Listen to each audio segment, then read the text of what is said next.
Press മീറ്റിൽ നിന്നും ഈ പർട്ടിക്കുലർ ബാങ്ക് റോബറിക്ക് പിന്നിൽ ഏതെങ്കിലും ഇന്റർനാഷണൽ ഹാക്കേഴ്സിന്റെ ഇടപെടലുണ്ടോ എന്നുള്ള കാര്യം നമ്മൾ സൈബർ വിങ് ട്രാക്ക് ചെയ്യുന്നുണ്ട്. ഇത്തരത്തിൽ പല ഇല്ലിസിറ്റ് മണി ട്രാഫിക്കിംഗ് എന്തേ വന്നിപ്പോ ബാങ്കിൽ പോലും കാശ് വിശ്വസിച്ചിടാൻ പറ്റാത്ത അവസ്ഥയായല്ലോ. ഓ എന്ത് പറയാനാ ജോസഫേട്ടാ, കാലം പോയൊരു പോക്കേ. ജോസഫേട്ടാ, ആ രഘു, ഒരു ചായ. നീ എങ്ങോട്ടാണ് രാവിലെ? എനിക്ക് ബാങ്കിൽ നിന്ന് പോകണം. അപ്പൊ നിന്റെ കാശും പോയോടാ? നമ്മുടെ കയ്യിൽ എവിടുന്ന ജോസഫേട്ട കാശ്? ഉള്ളത് പോകാതിരിക്കാനാ. അതേതായാലും നന്നായി. എന്നാ ചായ.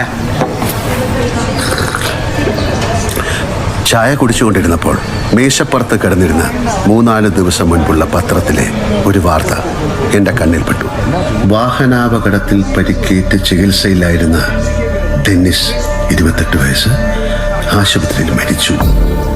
IDSB ബാങ്കിലെ ജീവനക്കാരനായിരുന്നു ഡെന്നിസ്. ഇയാളെ ഞാൻ എവിടെയോ കണ്ടിട്ടുണ്ടല്ലോ.